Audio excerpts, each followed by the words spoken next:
Civil rights activist Rosa Parks. Synopsis. In 1955, civil rights activist Rosa Parks refused to surrender her seat to a white passenger on a Montgomery, Alabama bus. Her actions spurred African Americans to boycott or refuse to ride city buses. This boycott in turn started a successful nationwide campaign to end segregation of public buildings and buses. Early life and education. Born in 1913 in Tuskegee, Alabama, Rosa grew up on her grandparents' farm in Pine Level, Alabama. Rose and Sylvester Edwards were former slaves who believed strongly in equal rights. At one point, her grandfather stood watch outside while the white supremacist group, the Ku Klux Klan, marched down their street. Parks attended segregated schools that sometimes even lacked desks. African American students were forced to walk to school while white students could ride buses. In 1932, at age 19, Rosa married Raymond Parks, a Montgomery barber active in a group called the National Association for the Advancement of Colored People. Rosa joined the NAACP in 1943, serving as youth leader as well as secretary to the NAACP president E.D. Nixon. She became a passionate civil rights activist. Ordered to the back of the bus. Riding the Montgomery buses was a demoralizing experience for blacks. A line roughly in the middle of the bus separated white passengers in the front of the bus from African American passengers in the back. When the seats in front filled up and more white passengers got on, the bus driver would ask black passengers to give up their seats.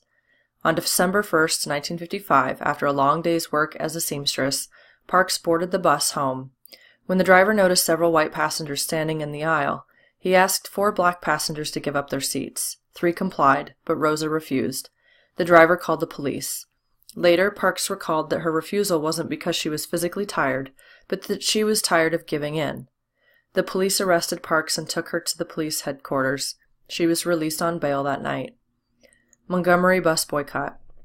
On the evening that Rosa Parks was arrested, E.D. Nixon, head of the local chapter of the NAACP, began forming plans to organize a boycott of Montgomery's city buses. On Monday, December 5th, 1955, the day of Rosa's trial, people were encouraged to stay home from work or school, take a cab, or walk to work. Later that day, before a crowd of hundreds of supporters, Rosa Parks was found guilty and fined. At a meeting that evening, African Americans voted to continue the boycott, electing Montgomery minister Dr. Martin Luther King Jr. as their leader. The city's buses remained largely empty for 381 days. People carpooled, rode in African American-operated cabs, or walked. Some segregationists retaliated with violence. Martin Luther King Jr.'s and E.D. Nixon's homes were bombed. Black citizens were arrested for violating an out-of-date law prohibiting boycotts.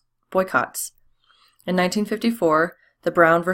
Board of Education Supreme Court decision had stated that separate but equal policies had no place in public education.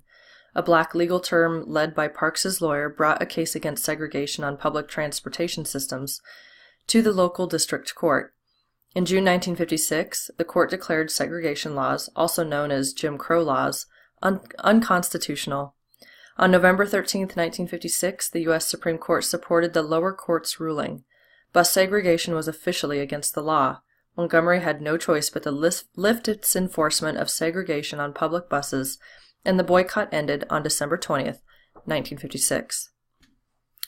Racial discrimination. Although now a symbol of the civil rights movement, Parks and her husband lost their jobs.